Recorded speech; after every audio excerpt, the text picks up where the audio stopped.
Hello friends, welcome back to my channel. ருசிக்கலாம். நம்ம இன்றைக்கி பார்க்க போகிற ரெசிபி ரொம்பவே சூப்பரான டேஸ்டியான மலாய் கேக். இது செய்கிறது ரொம்ப ஈஸிங்க. ஆனால் டேஸ்ட் வேறு லெவலில் இருக்கும். ரொம்ப டேஸ்ட்டாக இருக்கும். கண்டிப்பாக ட்ரை பண்ணி பாருங்கள். உங்கள் வீட்டில் உள்ளவங்க எல்லாத்துக்கும் ரொம்ப பிடிக்கும். இப்போ இது செய்ய தேவையான பொருட்கள் என்னென்னு பார்த்துடலாம். முட்டை 3, ஜீனி 1 கப். நான் ப்ரௌன் சுகர் எடுத்திருக்கேன். நீங்கள் நார்மல் ஒயிட் சுகரும் எடுத்துக்கலாம். மைதா 1.25 கப். இதுக்கு பதிலாக நீங்கள் கோதுமை மாவும் எடுத்துக்கலாம். Baking soda 1 teaspoon, baking powder 1 teaspoon, vanilla powder 3 teaspoon. இது 3 நான் கலந்து எடுத்து வச்சுருக்கேன். அப்புறம் உருக்குன வெண்ணெய் 1/2 கப், நார்மல் வெண்ணெய் 1 டீஸ்பூன், ஜெம்ஸ் ஒரு பேக்கெட் எடுத்திருக்கேன். இதுக்கு பதிலாக நீங்கள் சாக்கோ சிப்ஸும் எடுத்துக்கலாம், இல்லைன்னா நட்ஸ்களோட எடுத்து வச்சுக்கலாம். அப்புறம் வந்து மலாய் ப்ரிப்பரேஷனுக்கு தேவையான பொருட்கள்லாம் பார்த்துடலாம். பால் 1/2 லிட்டர், பால் பவுடர் 3 டேபிள் ஸ்பூன். இது உங்கள்கிட்ட இல்லைன்னா இதுக்கு பதிலாக இன்னும் ஒரு 1/2 லிட்டர் பால் எடுத்துக்கோங்க. ஜீனி 4 டேபிள் ஸ்பூன். அப்புறம் நட்ஸ் கொஞ்சம் இந்த மாதிரி நல்லா குட்டியாக கட் பண்ணி எடுத்து வச்சுக்கோங்க. இப்போ முதல்ல ஒரு மிக்சி ஜார் எடுத்துக்கோங்க. நம்ம அந்த கேக் செய்கிறதுக்கு உங்களுக்கு பீட்டரோ அப்படி இல்லைன்னா நம்ம விஸ்கோ எதுவுமே தேவையில்லை.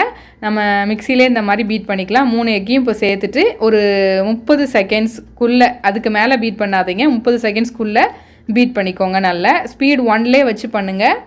ஸ்பீடு ஹையில் வச்சிடாதீங்க. கடைசி வரைக்கும் ஸ்பீடு 1ல் தான் பண்ணணும். இப்போ இது நல்லா பீட் ஆகிடுச்சு. இப்போ இதில் வந்து ஜீனி சேர்த்துக்கலாம். 1.25 கப் மைதாக்கு பார்த்தீங்கன்னா 1 கப் சுகர் கரெக்டாக இருக்கும். இப்போ இதை நல்லா மறுபடியும் ஒரு 30 செகண்ட்ஸ்க்குள்ளே பீட் பண்ணிக்கலாம். நீங்கள் 30 செகண்ட்ஸ்க்கு மேலே பீட் பண்ணிங்கன்னா எல்லாமே பீட் பண்ணும்போது டைமிங் அதிகமாகிடும். அப்புறம் கேக் வந்து ரஃப் ஆயிரும், ரொம்ப ஹார்டாக இருக்கும். அதனால் வந்துட்டு 30 செகண்ட் ஒவ்வொரு பொருளுக்கு அப்புறமும் பீட் பண்ணிக்கோங்க. இப்போ அடுத்து வந்து மைதா சேர்த்துக்கலாம். மைதா சேர்த்துட்டு அதுக்கப்புறம் நம்ம இந்த baking soda, baking powder, vanilla பவுடர்லாம் எடுத்து வச்சுருக்கோம்ல, அது சேர்த்துக்கலாம். உங்கள்கிட்ட வெனிலா எசன்ஸ் இருந்தால் அது சேர்த்துக்கோங்க, ஒன்றும் பிரச்சனை இல்லை. இப்போ இதை நல்லா ஒரு தடவை மிக்ஸ் பண்ணிக்கோங்க. ஏன்னா நம்ம மாவு சேர்த்த பிறகு நீங்கள் மிக்சியில் வந்து ரன் பண்ணிங்கன்னா ஒழுங்காக மிக்ஸ் ஆகாது. ஸோ ஒரு வாட்டி நல்லா இந்த மாதிரி மிக்ஸ் பண்ணி விட்டுட்டு அதுக்கப்புறம் க்ளோஸ் பண்ணி இன்னும் ஒரு 30 செகண்ட்ஸ் பீட் பண்ணிக்கோங்க.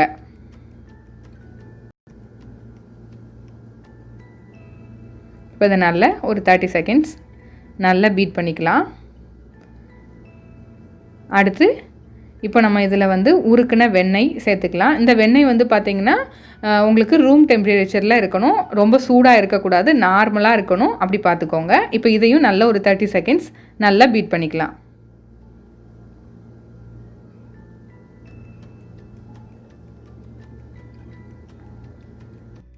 இப்போ அடுத்து பால் ஒரு 3 டேபிள் ஸ்பூன் சேர்த்துக்கலாம். இது வந்து ஆப்ஷனல் தாங்க. இதுக்கு பதிலாக நீங்கள் வந்து வெண்ணெயே ஒரு 3/4 கப்பாக சேர்த்துக்கலாம். உருக்குன வெண்ணெய் சேர்த்தோம்ல, அதுவே வந்து நம்ம 1/2 கப் சேர்த்துருக்கோம், நீங்கள் 3/4 கப்பாக சேர்த்துக்கலாம். இப்போ மறுபடியும் ஒரு 30 செகண்ட்ஸ் இதை நல்லா பீட் பண்ணி எடுத்துக்கலாம். அவ்வளோதாங்க, நமக்கு சூப்பரான கேக் பேட்டர் ரெடி ஆகிடுச்சு. நீங்கள் 2 விஷயம் தான் இதில் வந்து நீங்கள் ஃபாலோ பண்ணணும். மிக்ஸி ஸ்பீடை வந்து 1க்கு மேலே கூட்டக்கூடாது. அதுக்கப்புறம் ஒவ்வொரு பொருள் சேர்த்த பிறகும் கரெக்டாக 30 செகண்ட்ஸ்க்குள்ளே பீட் பண்ணிக்கோங்க. அப்போனா கரெக்டாக இருக்கும். அதுக்கு மேலே பீட் பண்ணிங்கன்னா கேக் ஹார்ட் ஆயிரும். ஸோ அதை பார்த்துக்கோங்க. இப்போ நீங்கள் எதில் கேக் செய்ய போகிறீங்களோ அந்த பாத்திரத்தில் கொஞ்சம் நார்மல் வெண்ணெய் எடுத்துருந்தோம்ல, அதை வந்து நல்லா எல்லா பக்கமும் தடவிட்டு கொஞ்சம் மாவு சேர்த்து இந்த மாதிரி எல்லா பக்கமும் நல்லா பரப்பி விட்டுக்கோங்க. அப்போனா கேக் ஒட்டாமல் நமக்கு ஈஸியாக வந்துடும்.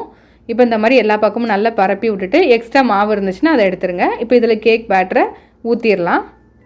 பாருங்கள், நமக்கு எவ்வளோ ஈஸியாக கேக் செய்கிறதுக்கான மாவு ரெடி ஆகிடுச்சுன்னு. இப்போ இதில் எல்லாத்தையும் சேர்த்துக்கலாம். இந்த கன்சிஸ்டன்சியில் இருக்கணும். நான் சொன்ன அளவில் எல்லாமே எடுத்துக்கிட்டிங்கன்னா கரெக்டாக இருக்கும். அதே மாதிரி கப் மெஷர்மெண்ட் பார்த்திங்கன்னா ஒரே கப் அளவாக எடுத்துக்கோங்க. அப்போனா உங்களுக்கு கரெக்டாக வரும். இப்போ சேர்த்த பிறகு இந்த மாதிரி 2 தடவை இந்த மாதிரி தட்டிக்கிட்டிங்கன்னா அதில் உள்ள ஏர்லாம் இருந்துச்சுன்னா வெளியில் வந்துடும். அப்புறம் நான் ஒரு கலர்ஃபுல்லாக இருக்கணுங்கிறதுக்காக ஜெம்ஸ் மிட்டாய் சேர்த்துருக்கேன். இதுக்கு பதிலாக நீங்கள் நட்ஸோ அப்படி இல்லைன்னா சாக்கோ சிப்ஸ் இந்த மாதிரி சேர்த்துக்கலாம், இல்லை எதுவும் சேர்க்காமையும் பண்ணிக்கலாம். இப்போ இதை வந்து நான் ஒரு 180 டிகிரியில் ஒரு 10 நிமிஷம் ப்ரீஹீட் பண்ணிவிட்டு அதுக்கப்புறம் ஒரு 30 நிமிஷம் பேக் பண்ணி எடுத்திருக்கேன். உங்கள்கிட்ட அவன் இல்லைன்னா கேஸ் அடுப்பில் எப்படி கேக் செய்கிறது அப்படின்னு ஆல்ரெடி ஒரு ரெசிபி போஸ்ட் பண்ணியிருக்கேன், ஒரு கேக் செஞ்சு போட்டிருக்கேன். டிஸ்கிரிப்ஷன் பாக்ஸில் லிங்க் கொடுக்குறேன், செக் பண்ணிக்கோங்க. அதுக்கப்புறம் கேக்கை வந்து பார்த்திங்கன்னா இந்த மாதிரி குத்தி பார்த்திங்கன்னா ஒட்டாமல் வரணும். அதுதான் கரெக்டான கன்சிஸ்டன்சி. இப்போ வந்து நம்ம மலாய் ரெடி பண்ணிடலாம். கேக் வந்து ரொம்ப ஹாட்டாகவும் இருக்கக்கூடாது, அதனால் கொஞ்சம் ஆறட்டும். இப்போ மலாய் ரெடி பண்ணுறதுக்கு நான் வந்து 1/2 லிட்டர் பால் சேர்த்துருக்கேன். அதுக்கப்புறம் இதில் ஒரு 3 டேபிள் ஸ்பூன் அளவுக்கு நான் பால் பவுடர் சேர்த்துக்கிறேன். உங்கள்கிட்ட பால் பவுடர் இல்லைன்னா ஒன்றும் பிரச்சனை இல்லை. அதுக்கு பதிலாக ஒரு 3/4 லிட்டர் பாலாக எடுத்துக்கோங்க. அவ்வளோதான், 3/4 லிட்டர் பாலை எடுத்துக்கோங்க. நான் வந்து இன்றைக்கி 1/2 லிட்டர் பாலும் 3 டேபிள் ஸ்பூன் அளவுக்கு மில்க் பவுடரும் சேர்த்துக்கிட்டேன். இப்போ இதை நல்லா மிக்ஸ் பண்ணி விட்டுட்டு அடுத்து இதில் சுகர் சேர்த்துக்கலாம். சுகர் வந்து உங்களோட விருப்பம் தாங்க. உங்களுக்கு எவ்வளோ ஸ்வீட்னஸ் தேவையோ அதுக்கு பதிலாக அதுக்கு மாதிரி சேர்த்துக்கோங்க. நான் வந்து இன்றைக்கி வந்து ஒரு 3 டேபிள் ஸ்பூன் அளவுக்கு சேர்த்துருக்கேன். 3லேருந்து 4 டேபிள் ஸ்பூன் அளவுக்கு சேர்த்துருக்கேன்.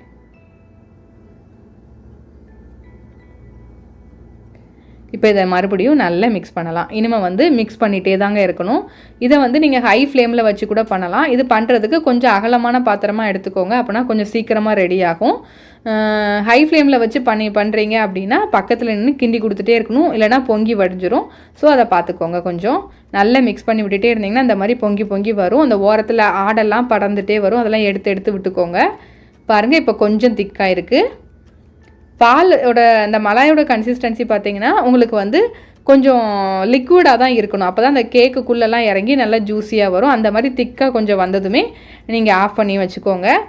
இப்போ வந்து கேக்கில் வந்து இந்த மாதிரி ஒரு ஃபோக் ஸ்பூன் அப்படி இல்லைனா ஒரு கத்தி வச்சு இந்த மாதிரி எல்லா பக்கமும் நல்லா இந்த மாதிரி குத்தி விட்டுக்கோங்க.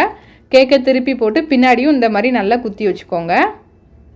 அப்புறம் நம்ம மலாய் ரெடி பண்ணியிருக்கோம்ல அந்த பால் வந்து பார்த்திங்கன்னா உங்களுக்கு வந்து ரொம்ப ஹாட்டாகவும் இருக்கக்கூடாது, அதே சமயம் ரொம்ப ஆறி போயிடவும் கூடாது. நீங்கள் தொட்டு பார்த்தீங்கன்னா உங்களுக்கு கை பொறுக்கிற சூடில் இருக்கணும். அப்படின்னா தான் அந்த கேக்குள்ளெல்லாம் அந்த பால் வந்து இறங்கும்.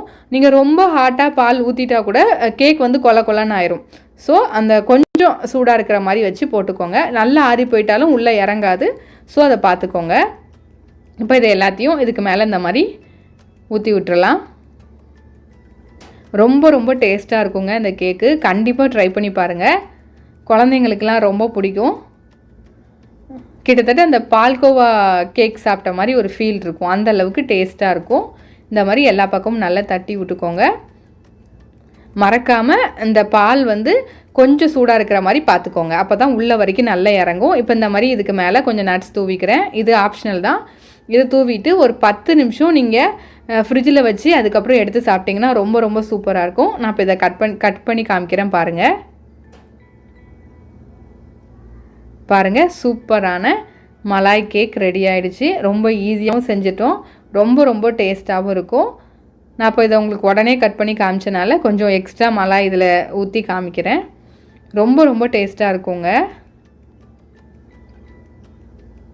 நம்ம அந்த ஜெம்ஸ் மிட்டாயெல்லாம் சேர்த்தனால கலர்ஃபுல்லாக இருக்கும் கொஞ்சம். பாருங்கள், சூப்பரான மலாய் கேக் ரெடி ஆகிடுச்சு. இந்த கலர்ஃபுல்லான சூப்பரான மலாய் கேக் உங்களுக்கு பிடிச்சிருந்துச்சுன்னா லைக் பண்ணுங்கள், ஷேர் பண்ணுங்கள் அண்ட் கமெண்ட் பண்ணுங்கள். ஆனால் மறக்காமல் சப்ஸ்கிரைப்பும் பண்ணிக்கோங்க.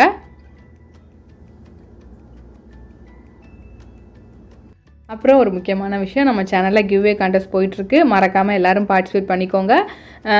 நான் வந்து இதை பற்றின டீட்டெயில் வந்து தனியாகவே ஒரு வீடியோ போஸ்ட் பண்ணியிருக்கேன். அந்த வீடியோவோட லிங்கை டிஸ்கிரிப்ஷன் பாக்ஸில் கொடுக்குறேன், செக் பண்ணிக்கோங்க. ஆனால் அதுக்கப்புறம் போட்ட எல்லா வீடியோஸ்குள்ளேயும் உங்களோட கமெண்ட்ஸ் இருக்கணும்.